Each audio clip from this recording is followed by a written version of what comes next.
Now, Sudan's army chief has said he's willing in principle to hold talks with his paramilitary rival to end the civil war which broke out in April. General al-Burhan, who's head of the Sudanese armed forces, said he was ready in principle to sit down with Mohamed Dagalo, leader of the Rapid Support Forces. The two men have been fighting a brutal war which the UN says has left more than 5,000 people dead, with more than 5 million displaced. Our diplomatic correspondent James Landale spoke to him in New York, and he began by asking him why neither side appeared to be willing to engage in peace talks. We have the desire and the will to end this war. We know the suffering of the Sudanese people.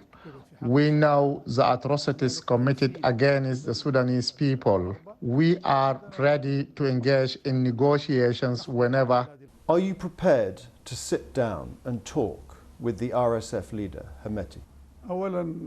If the leadership of this mutinous forces has the desire to return to its senses and pull its troops out of the residential areas and return to its barracks, then we will sit with any of them. But in principle, are you ready to sit down and talk with him?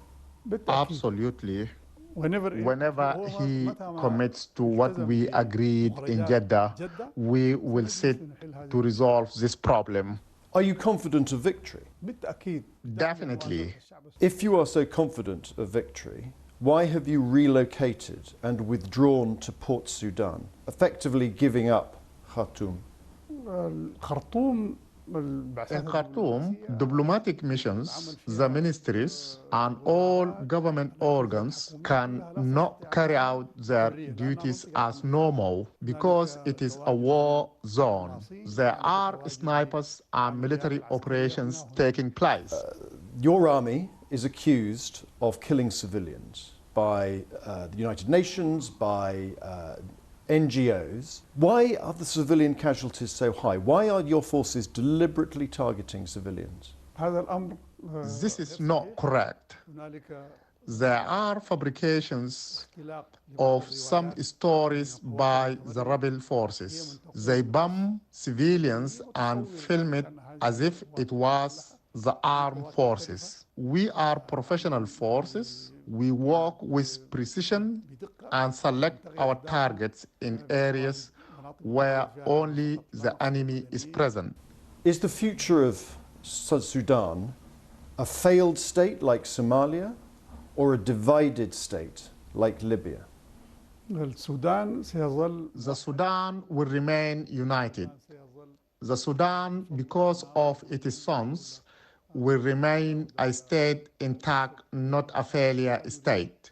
Well, shortly after speaking to General al-Burhan, James Landale sent us this assessment of the Sudanese army leader's aims while he was attending the UN General Assembly in New York.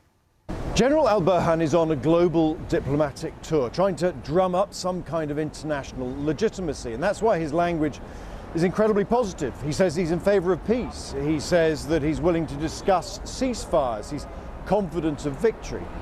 But language like this, very positive language, in past months has not led at any stage to a lessening in the fighting. So I don't think we should expect any kind of peace talks anytime soon.